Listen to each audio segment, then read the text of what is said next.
All right, you guys, we are live. Super excited about this one. This is going to be all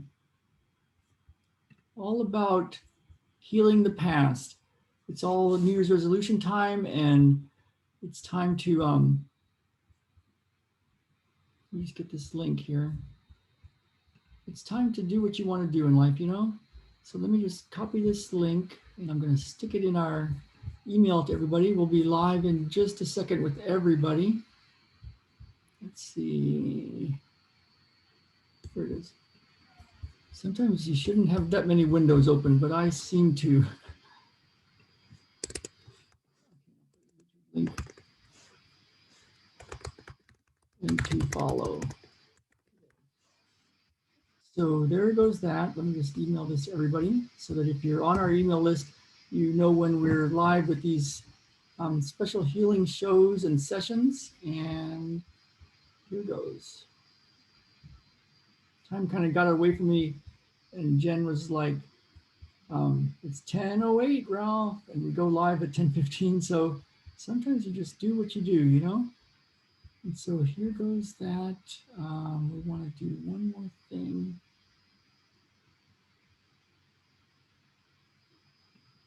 Let me go put it in here. So that's a pretty good place to start. We'll start there. Okay, so Tom is in, and let's just bring him on. He's joining right now.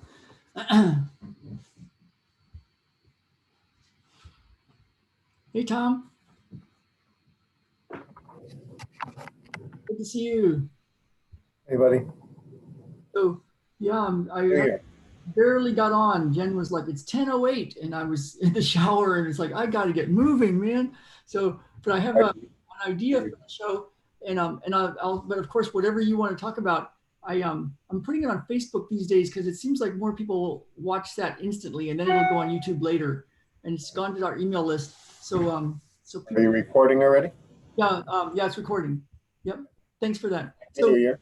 Happy New Year. So yeah, Happy New Year. It's New Year's resolution time. So one of the things that came to me was years ago, I think it might have been Sharon, but it was in the IMT, some circle of IMT people that were saying, you don't want to get on an airplane with Ralph. And it's because I kept having accidents. You know, my rental car got destroyed in Kansas City 30 minutes after I declined all coverage. A coal train hit it and Right. made the news that night. And then another time on like right around a day or so after New Year's Day, it was real close to the like New Year's Eve or something. Walking through Hillcrest in San Diego, a car went through an intersection and hit me when I was walking. And I remember when I got to Center IMT in Los Angeles, um, Julie knew that I had been hit by a car, but she thought it was car to car. And so when it was like, oh, it was car to Ralph, she called Sharon and said, okay, I got Ralph on the table. What's going on? And so, but there was this pattern of like always getting in accidents, some way worse than others. And then I had another pattern where I always had the cutest girlfriends, but they all cheated on me. And I remember once Sharon was working on me at Center IMT in Albuquerque, and she had her hand on my heart and she was working on me, and I somehow told her that story, and she instantly said, you got to stop and right now start to list off the 25 ways you are you disrespect women. And I'm like, what? I'm like, I don't disrespect women, but I went through it, and bottom line is, um, the accident stopped. It was really quite interesting. I was on a Scientology cruise in the Caribbean back because I wasn't a Scientologist, but I was with a bunch of them, and because my consultants were from that group, and I was doing a course called The State of Man, and it had to do with how to help with communication and to help change the world and heal the world. And they shifted some stuff around control for me.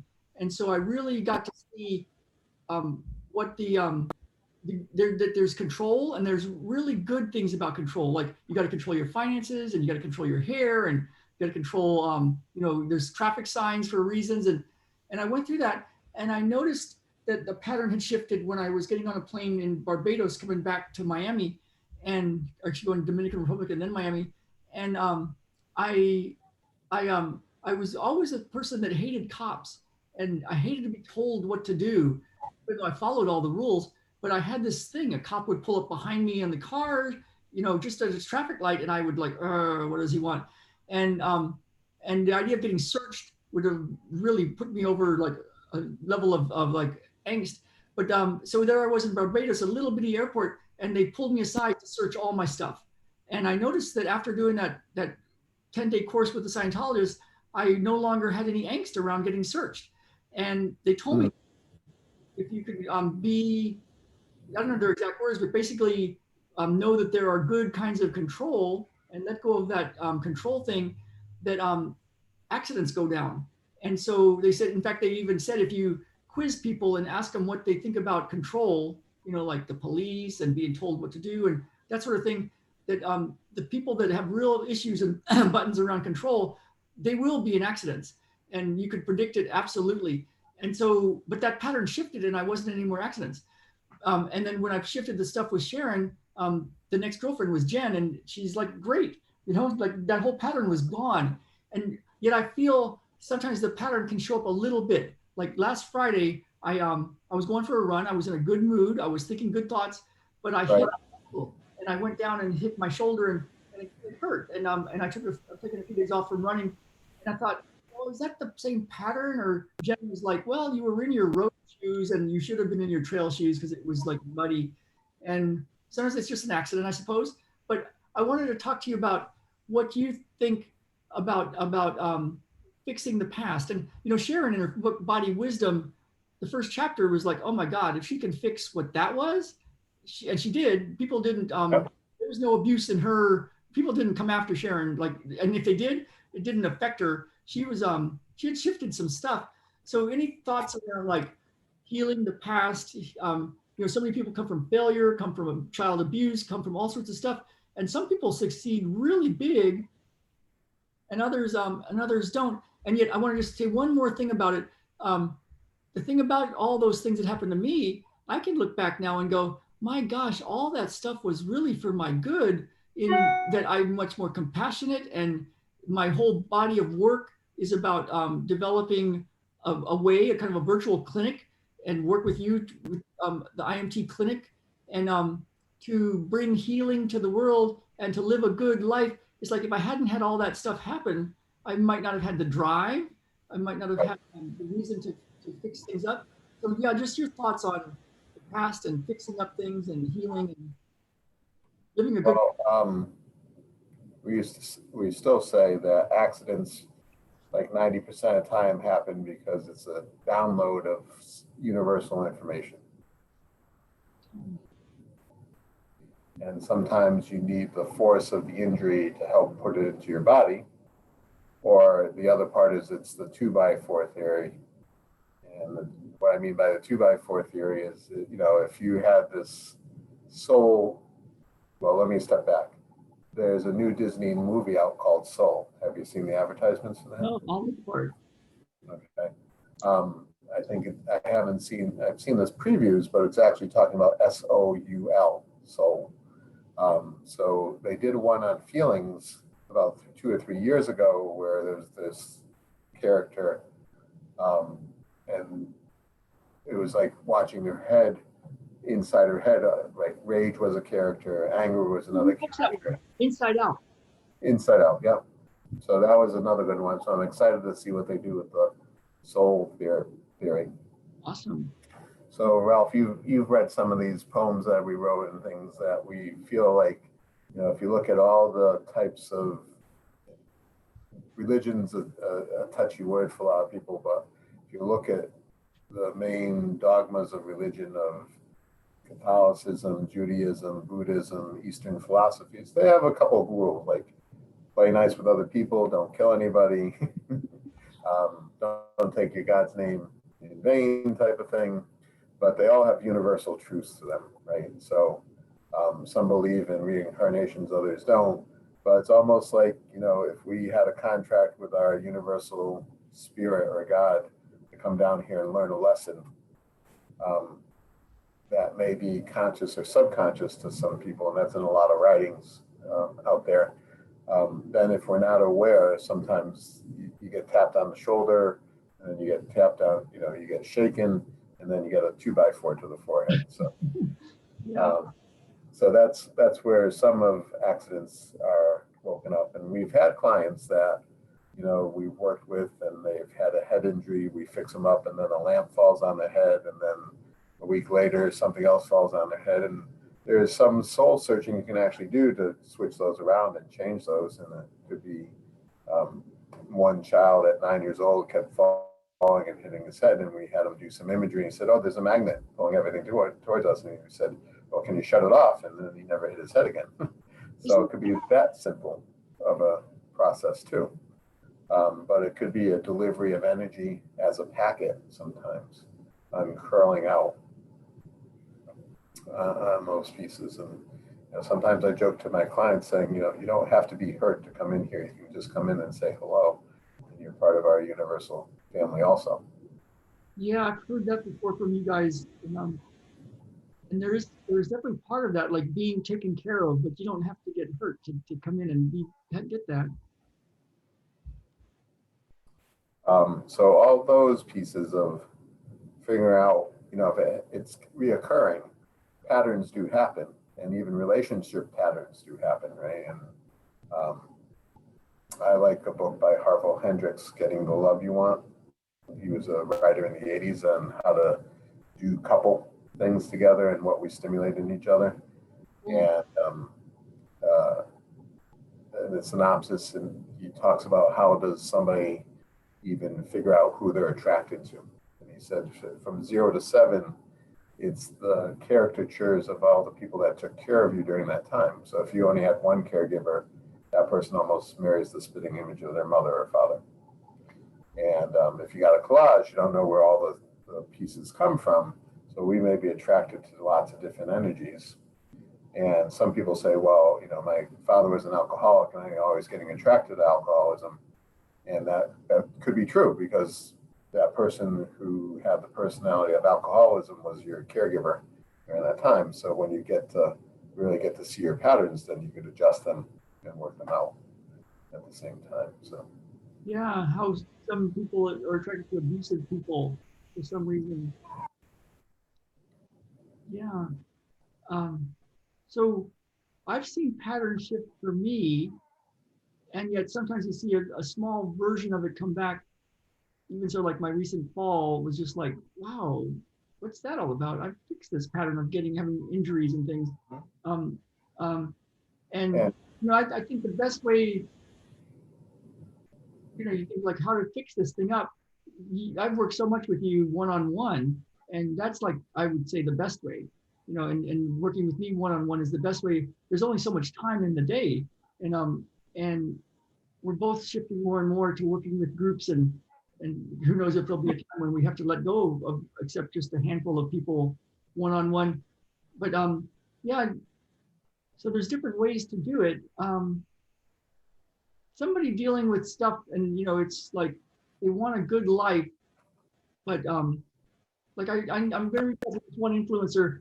She came from a history of a lot of abuse. I mean, the worst of the worst as a child, the worst of the worst, and then got in a different home where it was like it was okay, and she figured a lot of stuff out. She also then went on to make millions of dollars. She makes millions of dollars helping business owners, and yet you see some people that some of these bad things happen as a child, and it just rules their life, and it's like the reason for their failure, and it's a part of their story. And other people, part of their story is how to get over it, and here's how I made a good life. Do you see anything that's like the thing that's the difference between it just ruining everything and not getting what you really want, and other ones it's like it's the spur that kind of like drives you to the next level of greatness? Or what's the thing you think that's the difference between failure and? Well, it depends on how deep the wake-up call has to go, right? There's also a psychology, the rules of 7 of life, which means forgetting the psychologist who brought it up, but from like, if you think about human nature, from 0 to 7, you're basically learning how you're growing, you're learning the language, you're learning how to walk, you're learning how to interface. And then from 7 to 14, you're learning the rules again.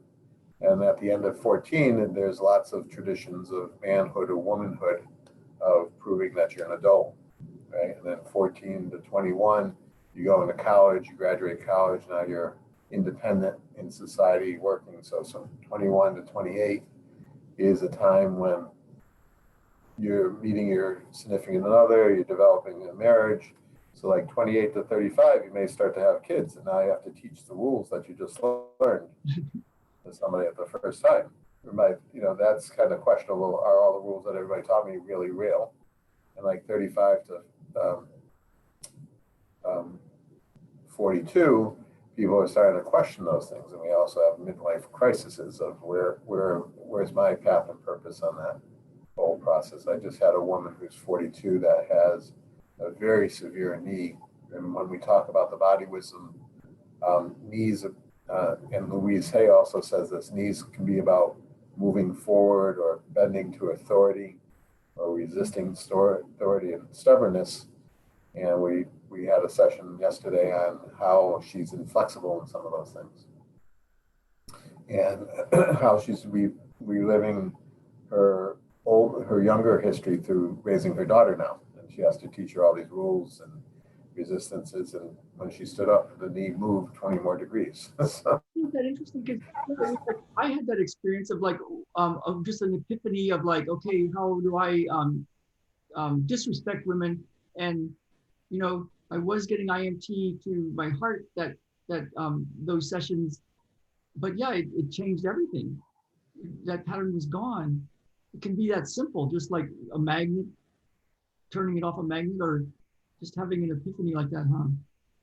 And I really feel it's a time that we're growing and developing, and those personal questions, in the 50s and 60s, go to work, make sure your family's good, don't feel anything else, and we're really in a social revolution of change in that way of empowerment. So it's an interesting time we picked to be alive, right? It really is. It seems like there's a lot of stuff that we're getting a reset of how do you really want to live at this moment? Because an IMT principle basically touch something and kind of stop it for a split second, and then the body can recalibrate and let go of the stuff that's not useful and bring in more of the stuff that's good. Yeah, just being aware of being quiet, maybe something. And I like to do one of the big NFP spots is, again, I think we've talked about this before, is holding your forearms like this, and that's about belief systems. And belief systems are something L. Ron Hubbard talked about called engrams, that are like these little programs running in the background that make you make decisions that you're not really totally in control of until you realize that sentence is influencing you, type of thing. So I always recommend that people who ask those questions to do a walking meditation where they're holding their arms down next to their stomach and just trying to gently walk. And you could actually see after a couple of days, you actually start to hear belief systems in your head, and you can start to address them. So let go of some belief systems and consider what you're believing. Right, and I performed that technique in Albuquerque when this was at 95, 96 era for 2 years, walking 5 miles in hard trails. And I used to not let go and fall over and end up in cacti and stuff like that. But I would start to hear these old stories, like, I had some learning disabilities, and I heard, you're dumb, you're stupid. And I would be able to visualize the person who told them to me, and then I would be able to let that pattern go. Wow. I'm going to start to use that. This could have been a good time when I'm out running just to go for a walk. Yeah. And the more you can challenge yourself, the more that the body, you're walking, your conscious mind is trying to keep your balance. So you get to hear all these gerbil thoughts at the same time. So, yeah, not necessarily just walk on a smooth road, like walk on a trail. Yeah. Or just holding them at night. And the woman with the knee problem, she can't walk. So I said, okay. And she wakes up every night around 3 or 4 o'clock, and she can't get back to bed. So that's her homework, is to hold her forearms and listen to her thoughts. and to journal on it and discover what that story is of that hurt child inside her. That sounds great. Mm-hmm. Great homework for people. People journal next to you and do some walking with your forearms to let the beliefs come up and be examined, let them go. Yeah. Sometimes do you think some of them let go and you never knew what the belief was, or what it just stuff just clears?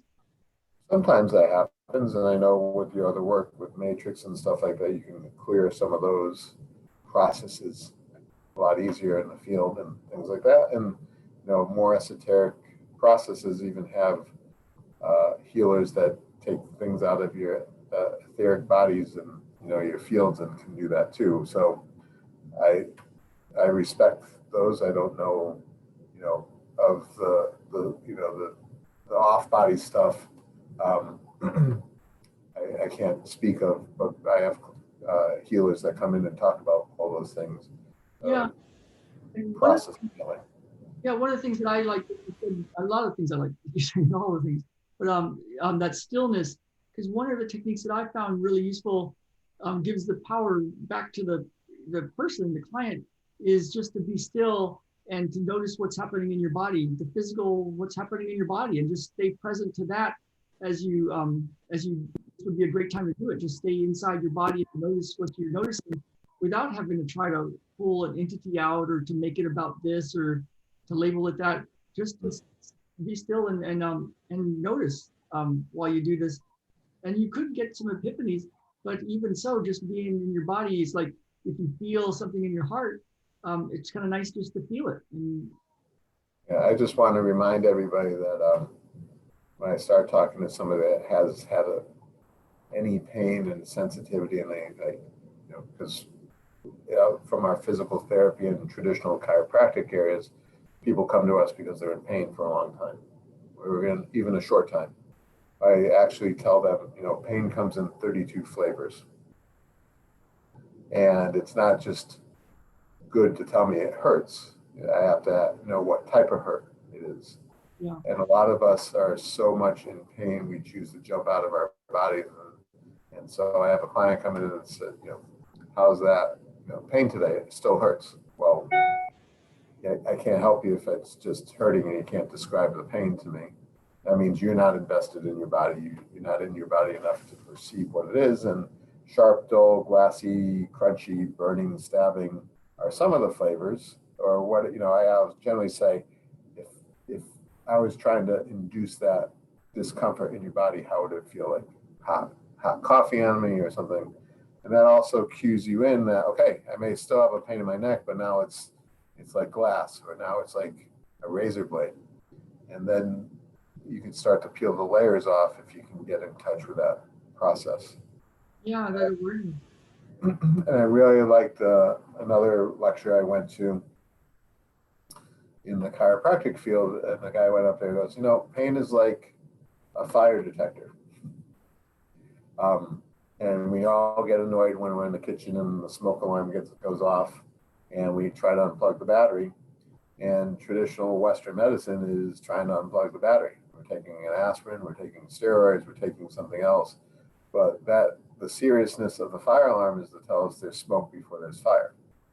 So if we're trying to run away from the pain or stop it from happening, then the bigger cause will help in a little bit later on down the road. Yeah, that's a good way to look at it. It's telling you something. Yeah, and so even surgery is a removal of that pain, right? So, and you're only postponing the inevitable of what's happening with it at the same time. Yeah. Different ways to look at the body.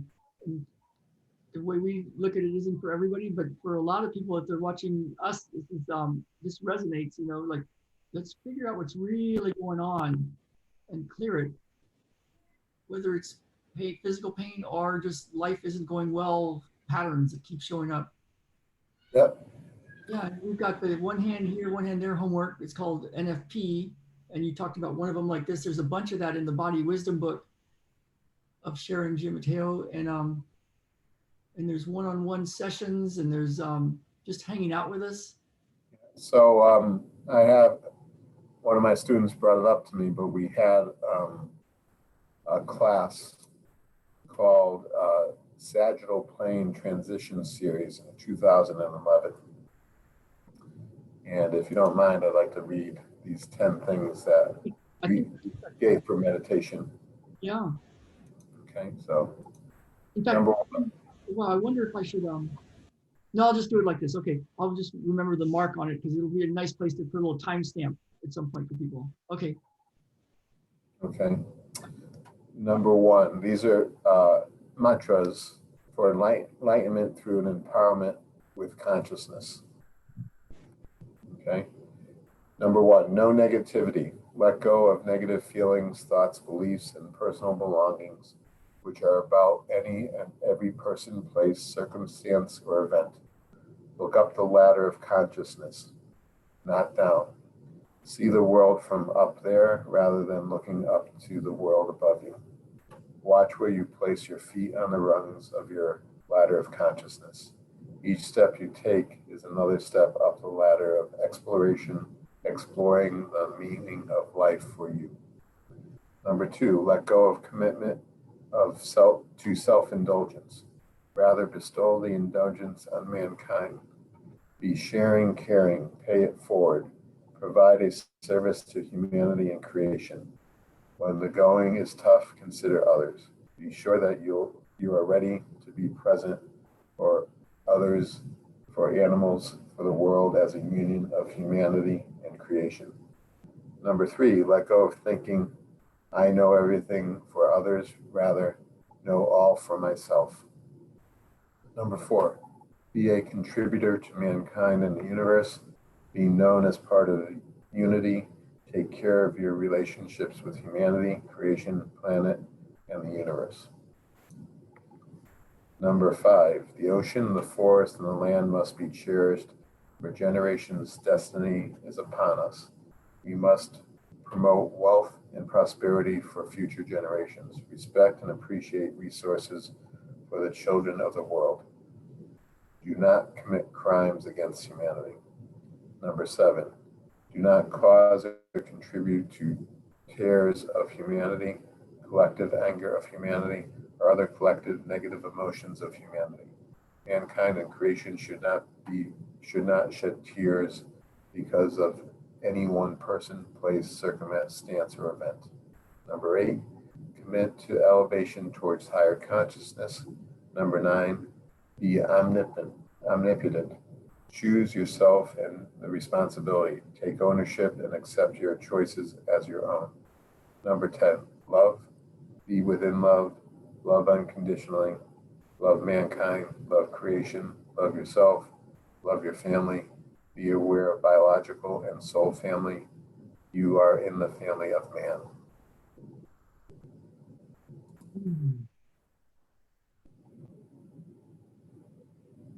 That's perfect, man.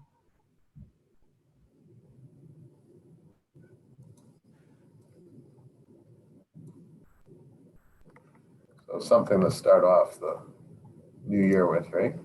That's perfect. Yeah, I'm going to put a little timestamp on the video so people can go right to that too.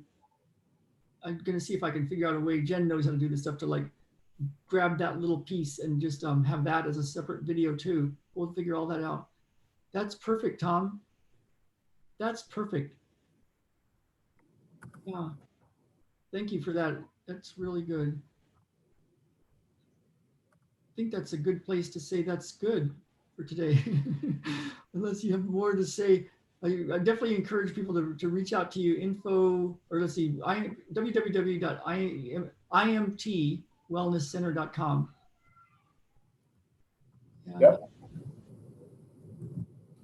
Well, Ralph, it was always a pleasure to be with you. Give me 1 second. I'm going to send you this chat note so you can save all these guys here. Awesome. Yeah, I'll post that into the comments of the video or into the main part of the video. Yeah, and so Tom is at imtwellnesscenter.com. He still does 15-minute free consults and one-on-one sessions if you're on the East Coast. And then I'm at autoimmuneanswers.com and a few other places as well. Oh, look, are we there? Okay, one more second. What do you got? And message me if you're like, I'm in the middle of creating a process. One of the key ways that we clear a lot of this inner stuff, the inner blocks to clearing anxiety and fears and all that kind of stuff, message me and I'll put you on the list to get it. It's just about done. It'll be done by Friday. So something special I'm putting together. So reach out to me for that. And TomIMTWellnessCenter.com. Thanks, Ralph. Okay. One more second here. I think I got that done for you. Send that one. Here it is. I'm going to grab it and I'm going to post that in the video. Let's see. I wonder why I just went to 4. It started with number 4. Well, I'll send you 1 through everything else. You should have all that. It should be 1 through 10. 8, 9, There you go. 10, and I'll go through. Well, there we go. Okay, let me just go. I'm going to put this all in a Pages document, and then I'll have it all in one spot.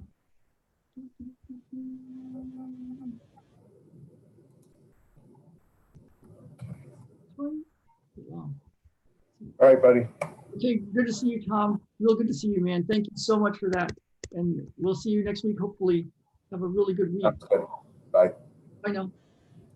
Hey, you guys. So I'm just going to make sure I got all of this stuff. Yeah, reach out to me and Tom if you need any help. These are crazy times, but I think there's a lot of good happening in the midst of all of this. Midst of all this wake-up call or this little nudge from the universe. So so reach out to us if you need any help. And yeah, Tom is at imtwellnesscenter.com. I'm at autoimmuneanswers.com. Send me an email and I'll put you on the list to get the thing I'm working on right now. It's going to be big. It's going to be free, and reach out. So good to see you all. This will be on YouTube in a little bit, and I will see you all very soon. Let's get out there and heal yourself and heal the world.